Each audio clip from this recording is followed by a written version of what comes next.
Эзотерическое знание. Я уже знакома с различной литературой такого плана, и что самое удивительное в принципе, все хотят сказать одно и то же, только все равно во многом расходятся.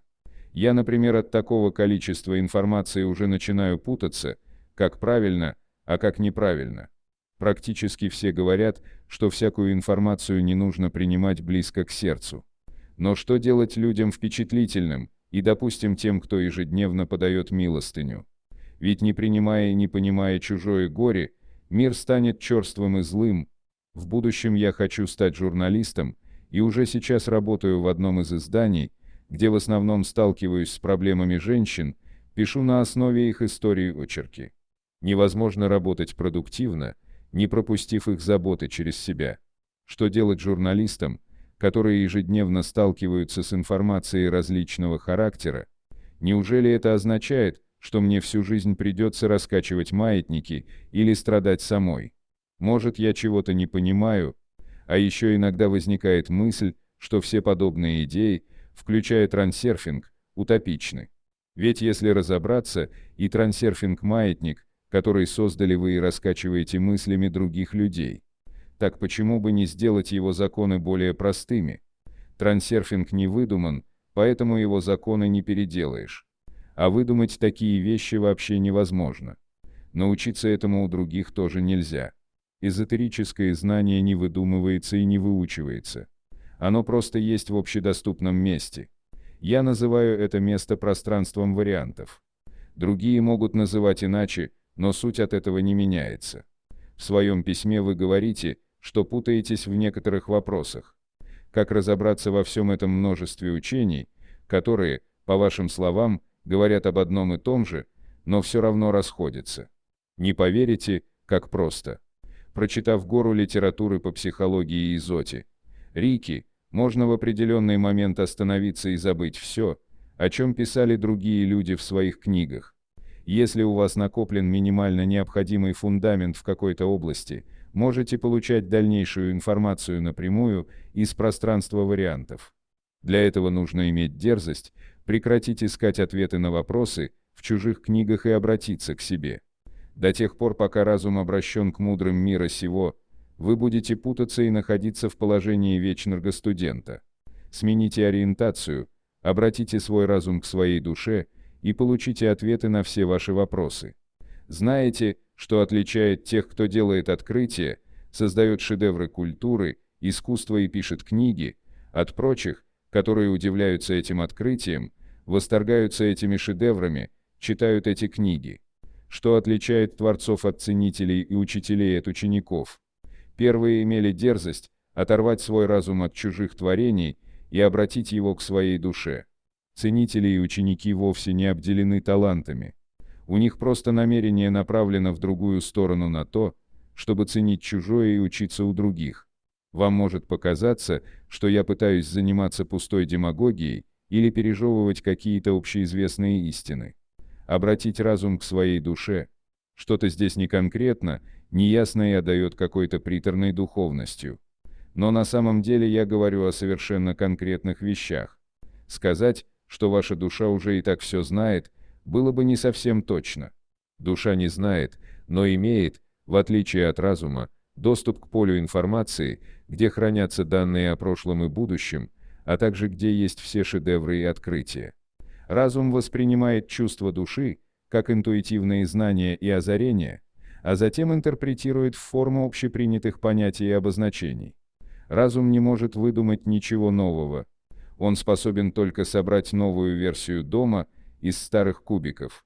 Все принципиально новое создается в единстве души и разума. Но для достижения этого единства необходимо сделать простые и конкретные шаги. Принять тот факт, что вам доступны любые знания. Обратиться с вопросом к себе. Пойти своим путем. Использовать свое право на индивидуальность. Воспользоваться своим доступом к знанию. Знание будет доступно, как только вам удастся переориентировать свое намерение с других на себя. Просто скажите себе, что вы индивидуальны, неповторимы и все знаете. Задавайте себе вопрос и ждите ответа. Он придет сам, может сразу, может через несколько дней, а то и месяцев, в зависимости от сложности. Но придет обязательно. У каждого человека общение разума с душой происходит по-своему. Главное обратить намерение разума к душе. Весь секрет в том, что мало кому приходит в голову пытаться это делать. Но кто попробовал, тот начинает открывать новое и создавать шедевры. Единственное, что мешает объединению души и разума, это внутренняя и внешняя важность.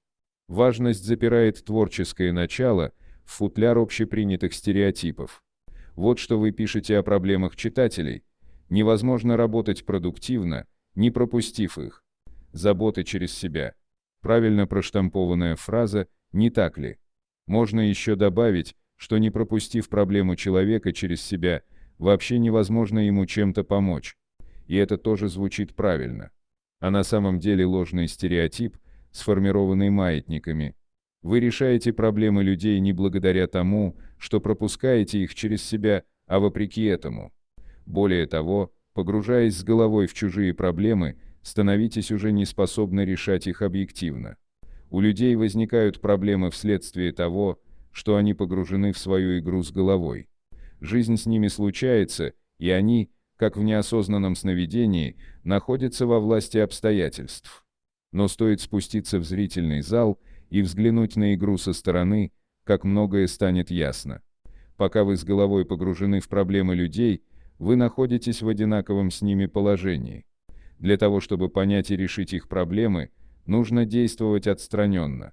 Не бессердечно, не равнодушно, а отстраненно. Вот в этом разница между отсутствием важности и бездушностью. Проблемы, как свои, так и чужие, удастся решать только в том случае, если возьмете себе роль играющего зрителя. А до тех пор, пока живете своими и чужими проблемами, вы беспомощны. Многие читатели никак не могут уловить эту разницу между отстраненностью и бездушием. Еще раз повторяю, отсутствие важности – это отстраненность, а не безразличие. Играйте свои роли понарошку, как дети. Тогда и будете кукловодом, то есть хозяином ситуации. А если, находясь с головой в игре, вы марионетка. Действительно, не следует все принимать слишком близко к сердцу. Если разобраться, все не настолько важно, как кажется. Нужно помогать тем, кто нуждается в вашей помощи. Но делать это нужно отстраненно, не проникаясь чувствами и не мучая себя переживаниями. Ваши чувства могут только повредить. И потом, помощь следует оказывать только тем, кто просит об этом. На ваш вопрос, что делать людям впечатлительным, и, допустим, тем, кто ежедневно подает милостыню, имеется совершенно конкретный, но неожиданный для вас ответ: отказаться от чувства вины.